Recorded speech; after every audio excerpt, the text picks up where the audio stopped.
नमस्कार विद्यार्थियों, जय भारत जय Hind. History by captain doctor Rajendra J Mansingh. ऐतिहासिक अध्ययन और अनुसंधान की इस कक्षा में मैं captain doctor Rajendra, associate professor, department of history, government Dungar college Bikaner, आप सभी का स्वागत और अभिनंदन करता हूं। विद्यार्थियों, मेरी आज की कक्षा राजकीय डूंगर महाविद्यालय बीकानेर के BA पार्ट 3 के प्रथम प्रश्न पत्र के विद्यार्थियों के लिए है। और विद्यार्थियों, अध्ययन और अनुसंधान की इस कक्षा के अंतर्गत आज मैं आपसे बात करूंगा आपके प्रथम प्रश्न पत्र आधुनिक भारतीय इतिहास के एक महत्वपूर्ण विषय धन का निष्कासन। विद्यार्थियों, धन का निष्कासन यानी हिंदुस्तान के आर्थिक संसाधनों का प्रभाव, यह एक ऐसा विषय है जो इतिहासकारों के मध्य, राष्ट्रवादी इतिहासकारों और यूरोपीय इतिहासकारों के मध्य चर्चा का विषय बना है। जहाँ यूरोपीय इतिहासकारों ने भारत से होने वाले धन के प्रभाव को एक प्रकार से भारत के हितों के लिए ही प्रयुक्त होने वाला बताया है, और उनका यह कहना है कि अंग्रेजों ने भारत से जो धन, चाहे वस्तुओं के रूप में हो, चाहे सेवाओं के रूप में हो, चाहे उत्पाद के रूप में हो, उसका प्रयोग भारत के विकास के लिए किया। भारत में रेलों के डेवलपमेंट के लिए किया, भारत से बैंकिंग और वाणिज्यिक सेवाओं के विस्तार के लिए किया। वहीं दूसरी तरफ राष्ट्रवादी इतिहासकारों का यह मानना है कि यह केवल एक पक्षीय आर्थिक तंत्र था।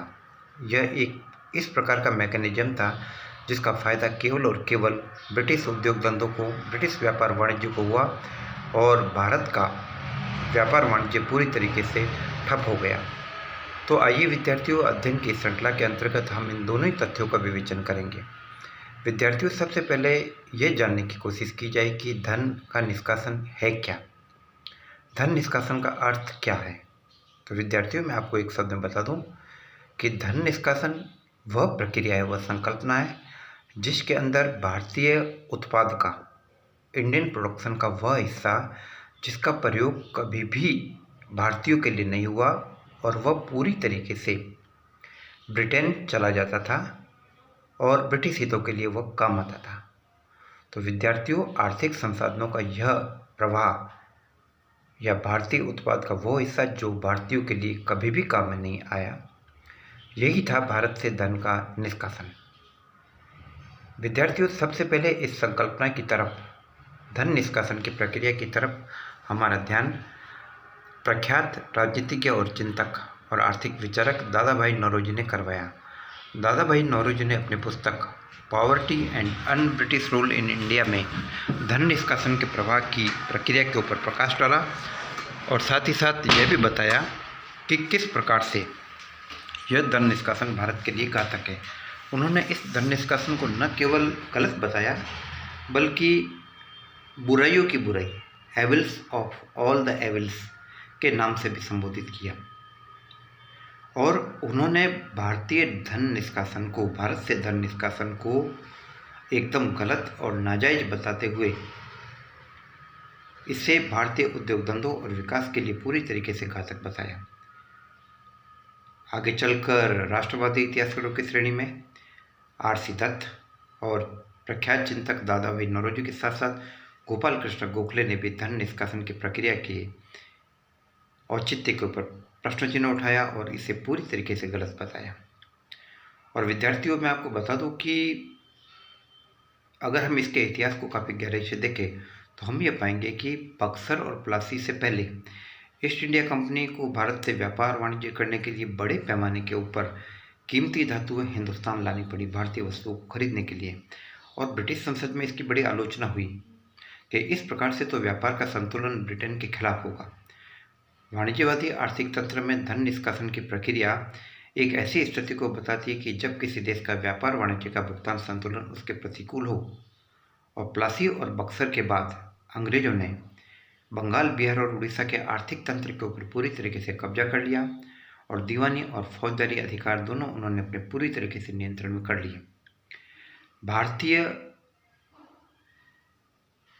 भारतीय रियासतों के क्षेत्रों को, बंगाल, बिहार और उड़ीसा और अन्य भारतीय क्षेत्रों को एक बाजार के रूप में उन्होंने देखना चालू किया, और यहाँ से कच्चे माल को वे ब्रिटेन ले गए, और ब्रिटेन के औद्योगिक तंत्र में नवीन कारखानों की स्थापना हुई, और वहाँ से तैयार माल को भारत को एक मंडी के रूप में देखकर, बाजार के रूप में देखकर यहाँ पर खपाने के लिए लाया गया।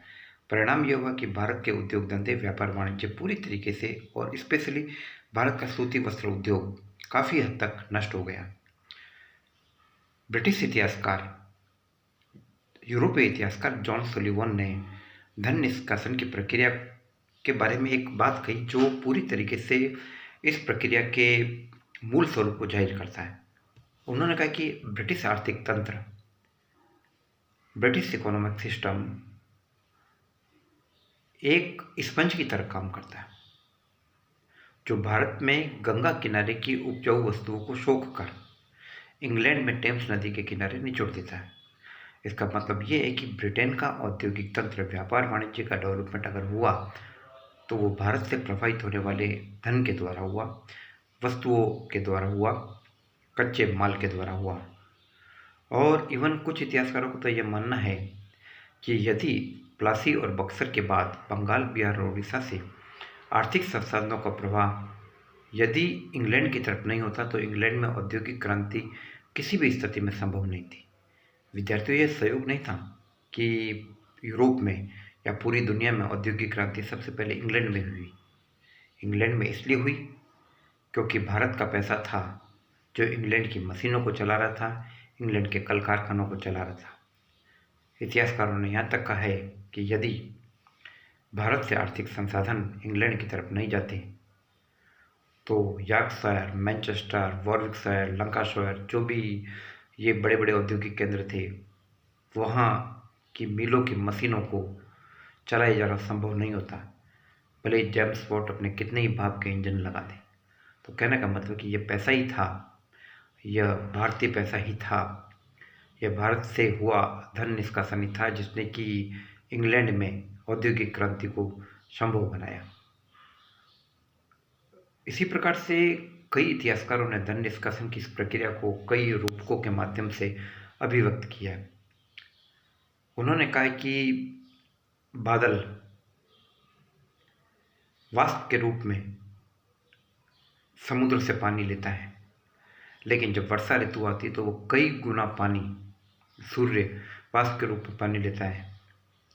लेकिन जब वर्षा ऋतु आती है तो वह सूर्य द्वारा लिया गया पानी, सोखा गया पानी बादलों के माध्यम से कई गुना होकर यहाँ पर आता है, बारिश के रूप में आता है। लेकिन यहाँ तो प्रक्रिया अलग है। उनका कहना है कि सूर्य यहाँ से तो पानी लेता है और बादल के रूप में इंग्लैंड में जाकर निचोड़ देता है। तो यह एक शोषण तंत्र था। तो अब हम ये जानने की कोशिश करेंगे कि किस प्रकार से कौन कौन से ऐसे जरिए थे जिसके द्वारा अर्थ का प्रवाह, धन का निष्कासन इंग्लैंड की तरफ हो रहा था। इसमें सबसे पहले आते ब्रिटिश अधिकारियों और कर्मचारियों के वेतन भत्ते और पेंशन, गवर्नर जनरल के वेतन भत्ते और पेंशन। और स्पेशली मैं आपको बता दूं कि गवर्नर जनरल को मिलने वाला वेतन इतना ज़्यादा था कि कहते हैं कि पूरी दुनिया में इतना वेतन किसी को भी नहीं मिलता था। इवन ब्रिटिश प्राइम मिनिस्टर को भी इतना वेतन नहीं मिलता था जितना कि भारतीय गवर्नर जनरल को, और वो भी भारत के खजाने से। 1857 के बाद भारत परिषद और उसके सचिव के वेतन का बोझ भी भारतीय खजाने पर डाला गया। इसके अलावा भारत में डेवलपमेंट के नाम पर जो रेलवेज डेवलप किया गया, रेलवे ब्रिटिश सरकार का आर्थिक शोषण का एक जरिया था, उसका भी पैसा भारतीय खजाने से वसूल किया गया। इसके अलावा ज़्यादा से ज़्यादा मात्रा में बैंक्स को, बीमा कंपनियों को हिंदुस्तान में, यूरोपीय बीमा कंपनियों को, ब्रिटिश बीमा कंपनियों को हिंदुस्तान में प्रोत्साहित किया गया ताकि वे भारतीयों की छोटी छोटी बचतों को इकट्ठा करके इंग्लैंड भेजते रहे।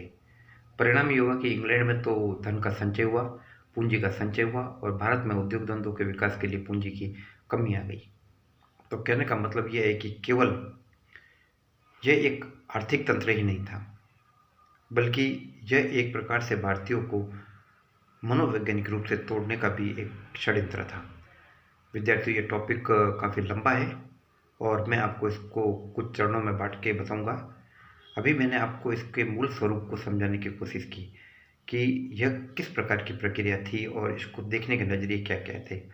जहाँ इतिहासकार स्ट्रेची जैसे इतिहासकारों ने यह कहा है कि यूरोप ब्रिटेन के ऊपर ये जो आरोप लगाया गया कि भारत से धन संसाधन किया गया है, धन का निष्कासन किया गया और उसका प्रयोग ब्रिटेन ने अपने हित के लिए किया है, ये गलत है। वो कहते हैं कि इसके बदले में ब्रिटेन ने भारत में रेल व्यवस्था कायम की, टेली कम्युनिकेशन कायम किया, बैंकिंग और वाणिज्यिक सुविधाएं विकास की, भारत को एक समुचित प्रशासन दिया। तो वे इसको अपने नज़रिए से देखते और न्यायोचित साबित करने की कोशिश करते हैं, जबकि राष्ट्रवादी इतिहासकारों का यह मानना है कि इसके द्वारा भारत के आर्थिक शोषण की प्रक्रिया कम नहीं हुई बल्कि ज़्यादा ही बढ़ी है। तो विद्यार्थियों, आगे की कक्षा में मैं आपसे इससे जुड़े हुए और तथ्यों के बारे में बात करूँगा। तब तक स्वस्थ रहिए, अपने स्वास्थ्य का ध्यान रखिए और किसी भी प्रकार की आपको कोई समस्या है तो आप मेरे व्हाट्सएप नंबर 9928482295 पर संपर्क कर सकते हैं। जय भारत, जय हिंद।